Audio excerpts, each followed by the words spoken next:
Hello, welcome back to our channel. ഇന്ന് നമ്മൾ നമ്മളുടെ സ്വന്തം ഒരു കഞ്ഞിയുടെ റെസിപ്പിയാണ്. അപ്പം കഞ്ഞി എന്ന് കേൾക്കുമ്പോൾ നിങ്ങൾ വിചാരിക്കും കഞ്ഞിയോന്ന്. പക്ഷേ അങ്ങനല്ല. ഇത് നമ്മൾ ഉലുവയുടെ ഇല ഇതുണ്ടോ, നല്ല നമ്മുടെ വീട്ടിൽ തന്നെ മുളപ്പിച്ചെടുത്ത മെത്തി ലീവ്സാണിത്, ഉലുവ ഇല. ഈ ഉലുവയുടെ ഇല വെച്ചിട്ട് നമ്മളൊരു കഞ്ഞി ഉണ്ടാക്കാമെന്ന് വെച്ചു. കാരണം ഒന്നാമത് എൻ്റെ തൊണ്ട അത്ര ശരിയല്ല. അപ്പം എൻ്റെ ഒരു ആരോഗ്യത്തിനും പിന്നെ എല്ലാവർക്കും ഇഷ്ടമാണ് ഈ കഞ്ഞി. അതിന് നമുക്ക് ആവശ്യമായ സാധനങ്ങളൊന്ന് പെട്ടെന്ന് കാണാം. ഉലുവയുടെ ഇല ഇതൊരു 2 കപ്പുണ്ട്. 1 കപ്പ് നിറയെ ഉള്ള തേങ്ങാപ്പീര, കുറച്ച് ഉള്ളി, വെളുത്തുള്ളി, പച്ചമുളക്, കറിവേപ്പില. ഇത് 3/4 കപ്പ് റൈസാണ്, കുതിർത്ത് വെച്ചുകൊണ്ടാണ് കൂടുതലായിട്ട് തോന്നുന്നത്. 1/2 കപ്പ് ചെറുപയർ കുതിർത്ത് വെച്ചത്, മീൻസ് കഴുകി വൃത്തിയാക്കി ഇടഞ്ഞൊക്കെ വെച്ചത്. പിന്നെ കുറച്ച് പച്ചമുളക് അവിടെയും വെച്ചിട്ടുണ്ടല്ലോ. അപ്പം ഇത്രയാണ് ഇതിന് വേണ്ടുന്ന സാധനങ്ങൾ. പിന്നെ ഇനി ഒരു നുള്ളു ജീരകവും ഉപ്പും മാത്രമേ ഉള്ളൂ ഇതിനകത്ത് കാണിക്കാത്ത സാധനങ്ങൾ. പിന്നെ വേണ്ടത് നല്ല തിളപ്പിച്ച വെള്ളം. ഞാൻ ഓൾറെഡി തിളപ്പിച്ച് വെച്ചിരിക്കുകയാണ്. അപ്പം നമുക്ക് ഓരോ സാധനങ്ങൾ കുക്കറിനകത്തേക്ക് ഇട്ട് കൊടുക്കാം. ആദ്യം നമ്മൾ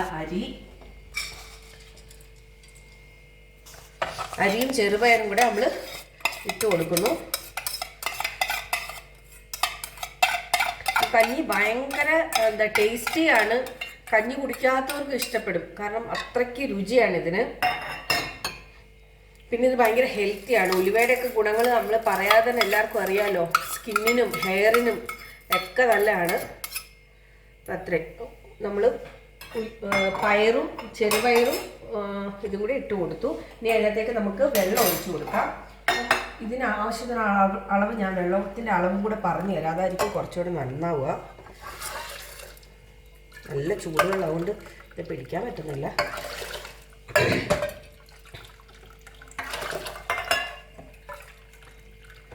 ഒരു 4 കപ്പ് വെള്ളം ഞാൻ ചേർത്ത് കൊടുത്തു. തിളച്ച നല്ല ചൂടുള്ള വെള്ളമാണ്. ഒരു 1/4 ടീസ്പൂൺ ഉപ്പും ഇട്ടു.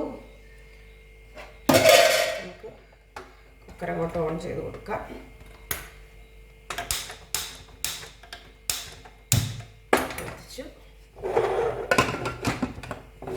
എന്നിട്ട് ഇതിൻ്റെ ഒരു ആവി വരും.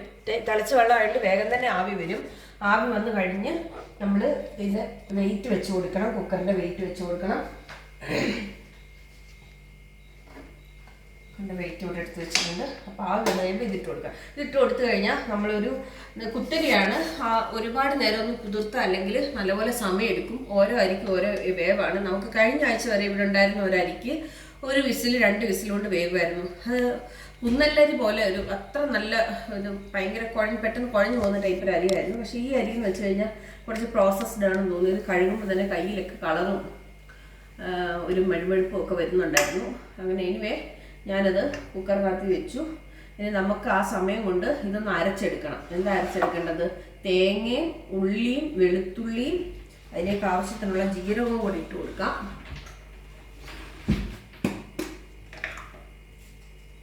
അപ്പം ഈ 3/4 കപ്പ് അരിക്ക് ഞാൻ ഇടുന്നത് 1 സ്പൂൺ നിറച്ച് ജീരകമാണ്.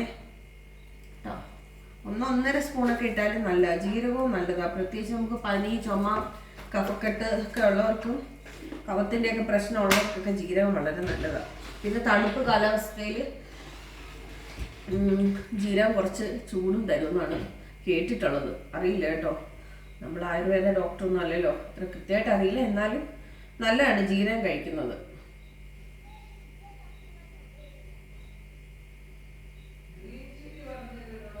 പറഞ്ഞു മമ്മി, ഇവിടെ എടുത്തു വെച്ചിട്ടുണ്ട്. മമ്മി പറയാ ഗ്രീൻ ചില്ലി പറഞ്ഞില്ല. അപ്പം നമ്മൾ ഓൾറെഡി ഗ്രീൻ ചില്ലി നമ്മുടെ നോക്കിക്ക് ഒന്ന് സൂം ചെയ്ത് കാണിച്ചേ. ഗ്രീൻ ചില്ലി ഇത് നമ്മൾ ഫ്രീസറിൽ വെച്ചേക്കുന്ന ഗ്രീൻ ചില്ലിയാണ്. അതുകൊണ്ട് എടുത്തൊരു 5 മിനിറ്റ് കഴിയുമ്പോഴത്തേക്ക് ഇച്ചിരി ഭയങ്കര സോഫ്റ്റ് ആവും. പക്ഷെ ഫ്രഷ് ഗ്രീൻ ചില്ലിയാണ്. ഗ്രീൻ ചില്ലിയൊക്കെ എപ്പോഴും കിട്ടാത്ത ആൾക്കാർക്ക് പ്രിസർവ് ചെയ്യാൻ നല്ല വഴിയാണ്. ഇതുപോലെ ഒന്നും ചെയ്യേണ്ട, നന്നായിട്ട് കഴുകി വൃത്തിയാക്കി ഒരു തോർത്തയിൽ വെള്ളമിട്ട് ഫുൾ വെള്ളം പോകുമ്പോൾ സിപ്ലോക്ക് ബാഗിലാക്കി വെച്ചാൽ മതി. ഞാൻ ഒരു ദിവസം എൻ്റെ ഫ്രീസറിൻ്റെ വീഡിയോ ചെയ്യാം. അപ്പം മനസ്സിലാവും എന്തെല്ലാം സാധനം നമുക്ക് ഏതെല്ലാം വിധത്തിൽ പ്രിസർവ് ചെയ്യാൻ പറ്റുമെന്ന്. നമുക്കിവിടെ എല്ലാ സാധനങ്ങളും എപ്പോഴൊന്നും കിട്ടില്ല, സീസൺ അനുസരിച്ചൊക്കെ കിട്ടുള്ളൂ മലാവിയിൽ. അപ്പം ഒരുമാതിരിപ്പെട്ട സാധനങ്ങളൊക്കെ നമുക്ക് അവൈലബിലിറ്റി അനുസരിച്ച് കൂടുതൽ വാങ്ങിച്ച് ഫ്രീസറിലിടുക എന്നുള്ളതാണ് നമ്മുടെ പരിപാടി. അപ്പം നമ്മുടെ വെള്ളം തിളച്ചതായതുകൊണ്ട് ഓൾറെഡി ആവി വന്ന് തുടങ്ങിയിട്ടുണ്ട്. ഞാൻ വെയിറ്റ് വെച്ച് കൊടുക്കുകയാണ്. വൈകിട്ടേക്കായി ഞാനിതൊന്ന് അരച്ചിട്ട് വരാം. അപ്പം നമ്മൾ അരിയും പയറും എല്ലാം വെള്ളം ഒഴിച്ച് തിളച്ച് വെള്ളം ഒഴിച്ച് വീണ്ടും നമ്മൾ വെച്ചു. ആദ്യം ഒരു 3 വിസിലടിച്ചപ്പോൾ ഞാൻ തുറന്നു നോക്കി. അപ്പോൾ വെള്ളം കുറച്ച് കുറവാണെന്ന് തോന്നി. അപ്പം ഞാൻ ആ കപ്പിന് തന്നെ ഒരു 4 കപ്പ് വെള്ളം കൂടെ വീണ്ടും ഒഴിച്ചു കൊടുത്തു. എന്നിട്ടിപ്പോൾ ടോട്ടൽ ഒരു 7 വിസിലും കൂടെ അടിച്ചിട്ട് ടോട്ടൽ 10 വിസിലായിട്ടുണ്ട്. അപ്പം നമുക്കിതൊന്ന് ഓപ്പൺ ചെയ്ത് നോക്കാം. തന്നെ സൂം ചെയ്തിട്ട് എന്നിട്ടും ഇത് നല്ല വേവുള്ള അരിയാണ്. അതുകൊണ്ട് 10 വിസിലായിട്ടും അങ്ങനെ ഭയങ്കരമായിട്ട് വെന്ത് പോയിട്ടില്ല. ഞാൻ ആ ഒരു വിസിൽ കഴിഞ്ഞിട്ട് തീ കുറച്ച് വെച്ചിട്ടാണ് ബാക്കി വിസിലെടുത്തത്. അപ്പോൾ ഇത്ര അത് വെന്തു. അപ്പോൾ ഇനി ഇതിനേക്ക് ഞാൻ ഈ ഉലുവേൻ്റെ ഇലയും കൂടെ ചേർത്ത് കൊടുക്കണം. അത് നമ്മൾ ചേർത്തിട്ടില്ലായിരുന്നല്ലോ. ഇനി ഇതും നമ്മുടെ അരപ്പ് ചേർക്കണം. അപ്പം ഇനി ഈ ഉലുവയുടെ ഇലയും കൂടെ ഒന്ന് വെന്തിട്ട് വേണം നമുക്ക് അരച്ച് വെച്ച സംഭവങ്ങളൊക്കെ ചേർത്ത് കൊടുക്കാൻ. അപ്പോൾ ഇപ്പോഴും സ്റ്റിൽ ഇതിൽ വെള്ളം കുറവാണ്. പക്ഷെ കുഴപ്പമില്ല, കാരണം നമ്മൾ തേങ്ങ അരച്ച് ചേർക്കുമ്പോൾ നമ്മൾ കുറച്ച് വെള്ളം കൂടെ ചേർക്കും. അതുകൊണ്ട് ഈ വെള്ളം കറക്റ്റാണ്. കണ്ടോ, ഈ ഒരു കൺസിസ്റ്റൻസി. ലൂസാണോ ലൂസാണ്, ടൈറ്റാണോ ടൈറ്റ് അല്ല, എന്നാൽ ടൈറ്റാണ്. അങ്ങനത്തെ ഒരു പരിപാടി കേട്ടോ. അപ്പോൾ അതൊന്ന് വെച്ചിട്ട് ഒരു 2 വിസിലും കൂടെ പടപടാന്നടിക്കാം. ഹൈ ഫ്ലെയിമിൽ തന്നെ ഇട്ടിട്ട് അങ്ങോട്ട് അടിച്ചേക്കാം. കാരണം അത്ര വെന്താൽ മതി. വെന്തു.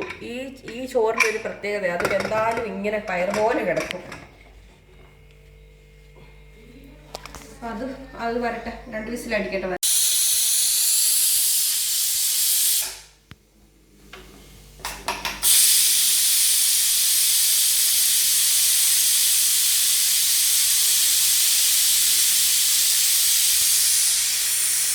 ഒരു വിസിലടിച്ചു. അപ്പോൾ ഞാൻ ആ വിസിലങ്ങ് വെയിറ്റിനെ അങ്ങോട്ട് പൊക്കി മൊത്തം ആദ്യം കളയട്ടെ. ഞങ്ങളിത് ഡിന്നറിന് വേണ്ടി ഉണ്ടാക്കുന്നത്. അപ്പോൾ രാത്രി ഇപ്പോൾ സമയം ഏകദേശം 8 മണിയായി. അപ്പം ഞങ്ങൾ സത്യത്തിൽ എന്നും 7 മണിക്ക് അല്ലെങ്കിൽ 8 മണിയായോ അതിൻ്റെ സമയം 7:30-ക്കൊക്കെ നമ്മൾ ഡിന്നർ കഴിക്കുന്ന ആൾക്കാരാണ്. അപ്പോൾ ഇന്ന് എനിക്ക് രാവിലെ തൊണ്ടവേദന വന്ന കാരണം കൊണ്ട് യൂബിലൈറ്റിസ് വന്നു. അപ്പോൾ അതിൻ്റെ ഒരു ബുദ്ധിമുട്ട് കാരണം കൊണ്ട് ഞങ്ങൾ ഡിന്നർ എന്ത് വേണം എന്നുള്ളത് ഡിസൈഡ് ചെയ്യാൻ ലേറ്റായി. അങ്ങനെ ഇനിമേ എല്ലാം ഏകദേശം റെഡി ആയിട്ടുണ്ട്. ഇനി നമുക്ക് ആ തേങ്ങയുടെ അരപ്പും കൂടെ ഇട്ട് കൊടുക്കാം. നല്ല നേർമയായിട്ട് അരച്ചെടുക്കുക പരമാവധി. ഇത് ടാപ്പ് വാട്ടറിൻ്റെ അടിയിലൊന്ന് പിടിക്കാതെ വേഗം അങ്ങ് പോകും കേട്ടോ. ഇത്ര സമയം എടുക്കില്ല. നോക്കി, നമ്മൾ ഒട്ടും വെള്ളം എക്സ്ട്രാ ചേർത്തല്ല. ഇലയിൽനിന്നൊക്കെ വെള്ളം ഇറങ്ങി. ഇതിലേക്ക് നമുക്ക് ആ തേങ്ങ അരച്ചത് പാല് പിഴിഞ്ഞ് ചേർക്കാം കേട്ടോ. പക്ഷെ എനിക്കിതാ ഇഷ്ടം. തേങ്ങയും നമ്മുടെ ജീരകവും വെളുത്തുള്ളിയും എല്ലാം കൂടെ അരച്ചതാണ് എനിക്കിഷ്ടം. നമുക്ക് മിക്സിയുടെ ജാറും കൂടെ ഒന്ന് കഴുകി ഒഴിക്കണം. പിന്നെ ഇനിയിപ്പോൾ ഇത് തിളയ്ക്കൊന്നും വേണ്ട, ഒന്ന് നന്നായിട്ടൊന്ന് ചൂടായി കിട്ടിയാൽ മതി. ഞാൻ നോക്കുന്ന അടിയിൽ പിടിച്ചോന്ന്, അടിയിൽ പിടിച്ചിട്ടൊന്നുമില്ല. പക്ഷെ ഒരു തിക്നെസ് ഉണ്ട് അടിയിലുള്ള ഇതൊരു കഞ്ഞിക്ക് ഒരു തിക്നെസ് ഉണ്ട്. വേണ്ട, ഒന്നുകൂടെ ഓൺ ചെയ്ത് കൊടുക്കാം. ചെറുതായിട്ടൊന്ന് ചൂടായിക്കോട്ടെ. സമയം കൊണ്ട് മിക്സിയുടെ ജാറിൽ കുറച്ച് ചൂടുവെള്ളം തന്നെ ഒഴിക്കുക. നമ്മളെപ്പോഴും മിക്സിയുടെ ജാറ് കഴുകാനും ചൂടുവെള്ളം തന്നെ എടുക്കുക.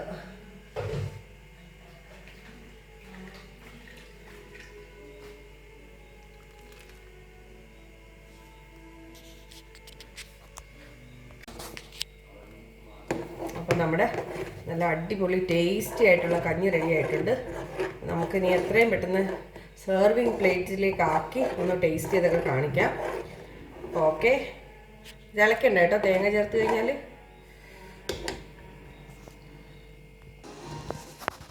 അപ്പം നമുക്ക് കഞ്ഞി ഒന്ന് ടേസ്റ്റ് ചെയ്ത് നോക്കിയാലോ. നല്ല ചൂടുണ്ട്. ഇത് ചൂടോടെ കുടിക്കാൻ എനിക്കിഷ്ടം. പിന്നെ നിങ്ങൾക്ക് ഇഷ്ടമാണെങ്കിൽ ഇതിനകത്തിൽ നെയ്ക്കകത്ത് കുറച്ച് ഉള്ളി നല്ല മൊരിച്ച് ബിരിയാണിക്കകത്ത് നല്ല മൊരിച്ചിടുവാണെങ്കിൽ നല്ല ടേസ്റ്റ്. അത് നമ്മൾ പിന്നെ എല്ലാ ആഴ്ചയും ബിരിയാണിയും ബിസ്ക്കറ്റും ഒക്കെ ഉണ്ടാക്കി നല്ലപോലെ നെയ്യ് അകത്താക്കുന്ന ആൾക്കാരായതുകൊണ്ട് ഇങ്ങനെ കഞ്ഞിക്കകത്ത് ഒട്ടും കൂടെ നെയ്യ് കഴിക്കുന്നില്ല. അപ്പം നല്ല ടേസ്റ്റ്. ഒന്ന് ടേസ്റ്റ് നോക്കട്ടെ. ഉപ്പ് നിങ്ങളുടെ ആവശ്യാനുസരണം വേണമെങ്കിൽ ചേർക്കാം. ഈ കഞ്ഞിക്ക് ഉപ്പ് ചേർത്തില്ലെങ്കിലും കുഴപ്പമില്ല.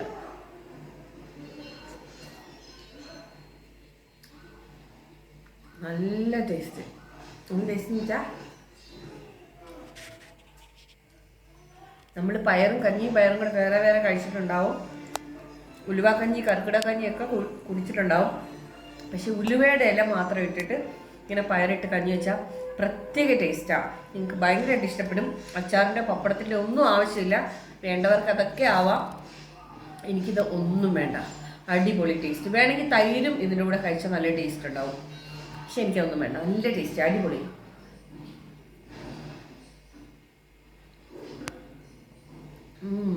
സൂപ്പർ.